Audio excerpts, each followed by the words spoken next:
എന്ത് ഏത് ജംഗ്ഷനിലേക്ക്? ഈ മണ്ഡലത്തിലെ ഏറ്റവും ലാസ്റ്റ് വീടാണത്.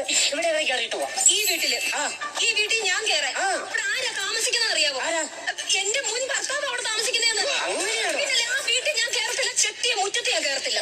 അറിയാമോ, 1-2 ഓട്ടല്ല ഇവിടെ 13 ഓട്ടം ഉള്ളത്. എനിക്ക് വേണ്ട അവിടുത്തെ 13 ഓട്ടൊന്നും. ഈ പുള്ളി അത് മറ്റുള്ള പാർട്ടിക്കാർക്ക് മറിച്ചു കൊടുത്ത ഇയാള് പൊട്ടിപ്പോവും. എനിക്ക് അവരെ കാണുമ്പോ തന്നെ എനിക്കൊന്ന് ചൊറിഞ്ഞ് കയറും കേപ്പി. കേറണം, ചൊറിഞ്ഞ് കേറണം.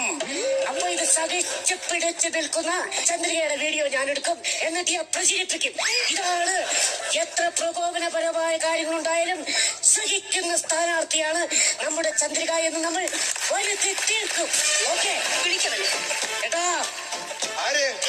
കേട്ടാ? ആ കാലിന്റെ ശബ്ദം കേട്ടോ? ചിരിച്ചേക്കണം, ചിരിവിടരുത്.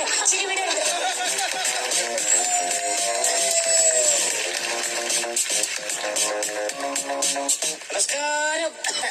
നമ്മുടെ സ്ഥാനാർത്ഥിയാണ് ചന്ദ്രിക, ചിഹ്നം ലക്ഷ്യ. അയ്യോ, വെള്ളം എടുക്കാൻ പോണം. വെള്ളം വേണ്ട. എന്റെ ചേട്ടാ, കഴിഞ്ഞ കാര്യങ്ങളൊക്കെ മറക്ക്. പിന്നെ പുതിയൊരു ലോകം സൃഷ്ടിക്കണ്ടേ? ചന്ദ്രികയാണ് സ്ഥാനാർത്ഥി, ലിപ്സ്റ്റിക്കാണ് ചിഹ്നം. എനിക്ക് ചന്ദ്രികടുത്ത് 2 വർത്താനം പറയാനുണ്ട്. ചിരി. നിനക്ക് ഉളുപ്പുണ്ടോടി? നിനക്ക് അല്പമെങ്കിലും ലജ്ജ ഉണ്ടോടി വീട്ടുമുറ്റത്തൊന്ന് കയറാൻ? എടി, നിനക്കിത് എങ്ങനെ സാധിക്കുന്നടി? നിനക്ക് ഈ ഇലക്ഷന് നിൽക്കാൻ പറ്റും. കാര്യം ഇത്രയും തൊലിക്കെട്ടി ഞാനിൽ കണ്ടിട്ടില്ല. നിനക്ക് എന്ത് യോഗ്യത ഉണ്ടടി ഇവിടെ ഇപ്പൊ ഇലക്ഷന് നിൽക്കാൻ? യോഗ്യതയൊക്കെ വേണം ഇലക്ഷൻ നിൽക്കാൻ.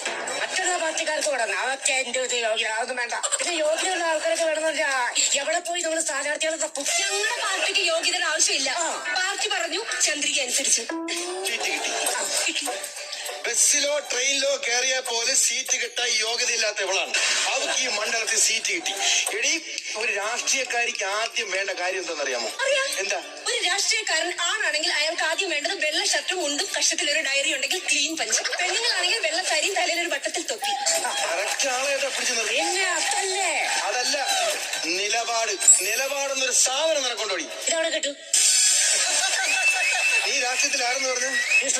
അവളെ കൂടെ നടക്കില്ല, വല്ല അമ്പും കൊണ്ട് ചാവും. അറിയത്തില്ല. നിലപാടുന്നൊരു സാധനം ഉണ്ടോ? ഇവളിപ്പൊ പറയുന്നതല്ല പിന്നെ പറയുന്നതല്ല അവള് പിന്നെ പ്രവർത്തിക്കുന്നത്. ഒരൊറ്റ ക്വാളിറ്റിയാണ് ഇവള് ഞങ്ങളെ കണ്ടത്. ഞാൻ ഒരൊറ്റ കാര്യം കൊണ്ട് ചോദിച്ചോട്ടാ, നീ ജയിച്ചു കഴിഞ്ഞാൽ ഈ മണ്ഡലത്തിന് വേണ്ടി നീ എന്ത് ചെയ്യും? എന്റെ പാർട്ടി ജയിച്ചു കഴിഞ്ഞാൽ ഈ മണ്ഡലത്തിലെ ഓരോ വീടുകൾക്കും